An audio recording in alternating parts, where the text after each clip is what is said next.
하나님의 뜻대로 하는 슬픔인데 세상의 슬픔입니다. 두 종류의 슬픔, 즉 하나님의 뜻대로 하는 슬픔과 세상의 슬픔이 있는데 해결을 이루는 것과 후회를 이루는 것, 구원에 이르는 것과 죽음에 이르는 것이 대조되고 있습니다. 후회할 것이 없습니다는 문법적으로는 구원과 해결가 다 걸릴 수도 있으며 후회하지 않아도 되는 을 의미하는데 이 후회는 판단을 고치나 뉘치다이며 명령법으로 사용되지는 않았다고 마태복음 21장 30절에는 기록하고 있죠. 여기 회개는 마음이나 생각을 바꾸다를 의미하며 후회보다는 더 완전하고 강한 단어입니다. 에서와 가룟 유다는 후회를 했지만 다윗과 베드로는 회개를 하였습니다. 하나님의 뜻대로 하는 슬픔은 영적인 슬픔으로서 하나님에 의한 것이기 때문에 회개하여 마침내 구원에 이르게 된다는 것인데, 그러나 세상의 슬픔은 하나님을 떠나고 하나님께 반역한 결과의 육적 슬픔으로 항상 중심에 자기가 있고 끝없이 슬퍼하다가 결국에는 죽음에 이르게 되죠. 여기에서 말하는 구원이나 죽음은 육적인 구원이나 죽음이 아닌 영생과 영벌을 뜻한다고 합니다. 여기 11절에 보십시오라고 하는데 주의를 환기시키면서 하나님의 뜻대로 하는 슬픔이 얼마나 큰 축복을 가져다 주는가를 7가지로 설명하고 있습니다.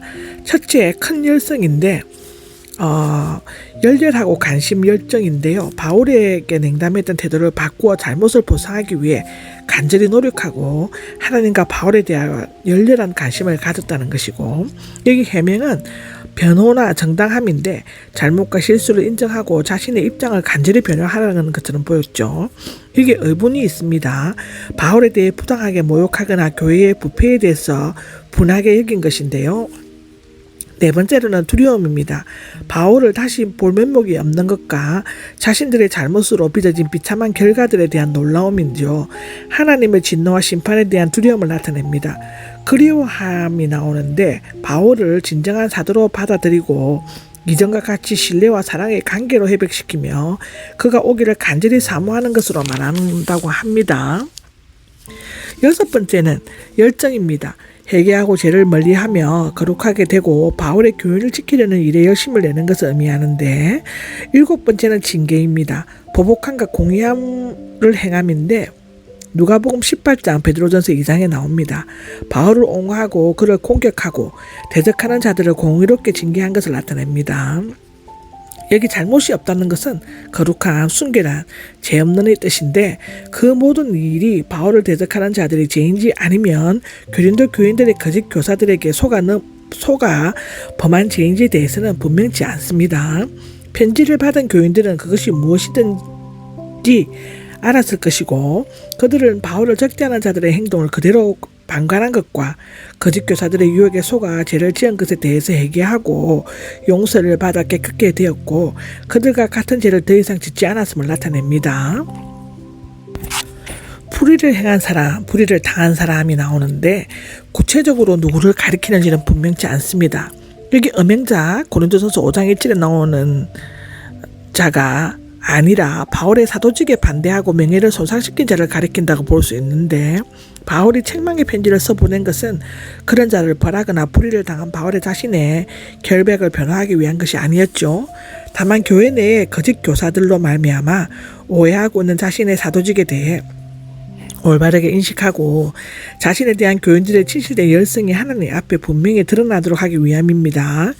여기 하나님 앞에는 하나님을 증인으로 내세워 진실성을 주장하고 있는 것이죠.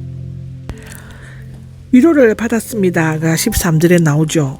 바울이 편지를 쓸 때 사도직의 건의와 복음이 고린도 교인들에 의해 존중이 여겨지게 되고 바울 일행에 대한 그들의 열성이 나타나기를 소원하였는데 그것이 이루어진 것을 알고 위로를 받게 되었다는 것이죠.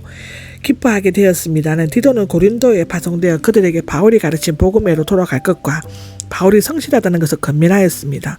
근데 바울이 편지를 써 보내고 디모데까지 보냈는데도 좀처럼 호전이 되지 않던 교회 사항은 디도로 말미암아 완전히 바꾸어졌고 그들은 최초의 복음으로 되돌아가게 되었습니다. 디도는 크게 안심하고 기뻐하면서 되돌아왔고 바울은 그것을 보고 더욱 기뻐하게 되었다고 하죠. 부끄러움을 당하지 않았습니다인데 바울은 디도를 고린도로 보내면서 교인들에 대해 자랑했었는데 만일 디도의 임무가 실패로 돌아갔다면 바울의 자랑은 거짓된 것이 되고 그로 인해 부끄러움을 당할 수밖에 없던 것이었습니다. 그런데 티도가 이를 잘 처리함으로써 바울이 그동안 진실하게 말했던 것처럼 그가 자랑한 것도 참된 것이 되었으므로 기뻐하지 않을 수가 없었죠. 디도는 애정을 가지게 되었습니다. 근데 아마도 디도는 고린도의 편지를 전달하는 일을 상당히 끌었던 것처럼 보여집니다. 고린도전서 16장 10절에서 11절에 나오죠.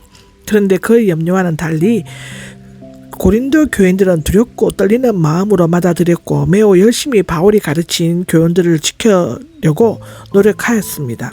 그 결과 티도는 그들에 대해 더욱 깊은 애정과 내적인 감정의 소재지인 내 마음을 가지게 되었다라고 기록합니다. 신뢰하게 되어 기쁩니다인데 이 신뢰하게는 담대하다, 용기를 내다 했던 이외에 완전히 신뢰하다, 신뢰하고 확신을 가지다 의 뜻이 있다고 하는데요. 고린도에서 일어난 모든 일들은 바울에게 신뢰와 기쁨과 용기를 가져다 주었습니다. 바울은 이 모든 것이 하나님께서 하신 일임을 알았지만 고린도 교인들을 칭찬함으로써 그들에 대한 신뢰와 확신을 표현하였죠.